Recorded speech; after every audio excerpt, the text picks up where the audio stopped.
Okay, ladies and gentlemen, that was 1 pound of powder. In the American Civil War, they would have been firing 2.5 pounds of powder and a projectile, if you can imagine that. The noise at the Battle of Antietam would have been stupendous, to say the very least. The gun which we are on today is the 1857 light 12-pound howitzer. And the gun detachment which you see out here is obviously a crew of 8 people, which I will go through here shortly. Briefly, a history of the gun, though. The gun was designed by Napoleon III. Not the famous Napoleon, but his descendant, okay? He wanted a lighter weight field piece to drag around the fields. If you go to Revolutionary War battles, you will notice that the carriages and the tubes are a lot larger and a lot bulkier, so therefore they have more weight. This gun is 1,200 pounds on the tube and 800 pounds on the carriage, making it obviously a ton, which may seem like a lot, but on wheels and with 4 to 6 horses, it is very easy to maneuver this gun. It is so well balanced, it is streamlined, that if two men pick up the trail and they pick it up high enough, you could actually balance the trail on one finger. Up there, I don't suggest you try that, all right? Of course, it might not work. But it is well balanced once you get it up there. Very easy. If you look at the way the carriage is put together after the program is over, it is very easy to work on these things. All you do is pull the pins out. You can see the knob over there by the part ranger on the back of the cannon. That is where you throw the rope over. You throw it just like you cherry pick an engine. You throw it over a tree limb, tie the other end to the muzzle, and you can just hoist that tube right on off the carriage and put it somewhere else. Same way with the wheel. Very easy to get the wheels on and off. So, why then, out of all the guns in the American Civil War, is this one the most favored one among Civil War artillery? The answer is twofold. First, the metal. You will notice that this gun is gold. A lot of people call it bronze. All right? You will notice, though, that out here on the field that these tubes today, the originals are actually green. They would have been gold back in 1862. Compared to the iron guns, which were the second most prevalent, the 3-inch ordnance rifle first, and then the 10-pound Parrott, which is the second black tube over there, those are made out of iron. Now, iron is a metal that when it gets hot, it is subject, and a lot of rounds through it is subject to cracking. And if your tube cracks, then what's that going to do? It has the potential to explode on you. Bronze, on the other hand, is a tight metal. When it gets hot, it will expand, and when it cools, it will contract. It is a lot safer metal to work with. That is why it's preferred. Second thing, it is a smoothbore cannon. The black tubes are actually rifled, meaning they are like what you think of as a rifle today.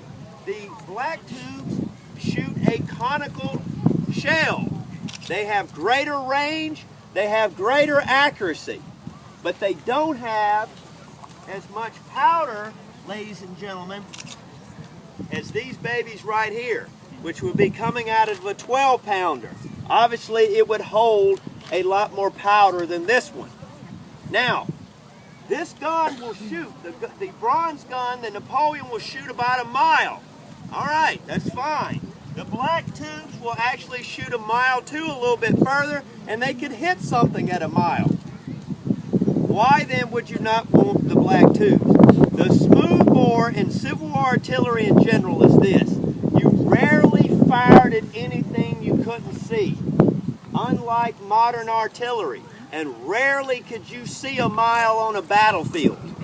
So looking around through this landscape, most Civil War guns are firing 800,000, somewhere around that range. And so the smoothbore gun is perfectly adequate for what you want to do.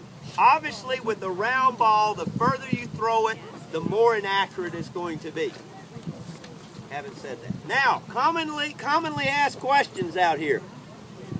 Did it fire solid shot or did it fire explosive shell? They fired both. The Napoleon has 4 different types of rounds. First, they have the solid shot. This is actually a 6-pounder. It would have been a little bit larger for a Napoleon. The 6-pound solid shot, this would have been a 12-pound solid shot. Hence the name 12-pound Napoleon. The solid shot is used for counter battery fire. It's used to knock down structures. It can be ricocheted just like you skip a stone across a pond into incoming enemy infantry. That is what you'd use solid shot for, and that is one of the most frequently carried shells in the limber. They also have explosive rounds out here, which basically the two types of explosive rounds, a round ball with a powder bag fixed behind it. I don't have it fixed right now, but it would have a fuse on top. And in theory, when your powder goes off, the flame will catch the beginning, the end I should say, of the fuse and light it as it's going down range. It didn't work a lot of times. That is why you see so many of those duds for sale today, is the fuses were notoriously inaccurate. With the two types of explosive rounds, first you had shell, which is a hollow cannonball filled entirely with black powder. The second type, and the most prevalent, probably they fired of explosive rounds, is spherical case, which is a hollow cannonball filled with lead pellets. It is an anti-personnel weapon, and probably the most frequent round used here at Antietam. What you want to do, if you're coming toward me, is you don't want to be like Hollywood and blow it up at your feet and blow them sky high. Did that happen? Yes, it happened. But ideally what you want to have happen is the shell is supposed to go out here. If it goes off about 15 to 20 feet in the air, the forward momentum of the ball exploding will spray you with shrapnel. And it's quite effective if it works properly out here. That is the second type. The fourth round, which is the most heard about, but probably the least frequently used, is this little baby right here. This is canister, all right? In a Napoleon, it would have been filled with 28 1.5-inch iron balls. I want you to think about that, a 1.5-inch iron ball. That is a huge ball bearing right there.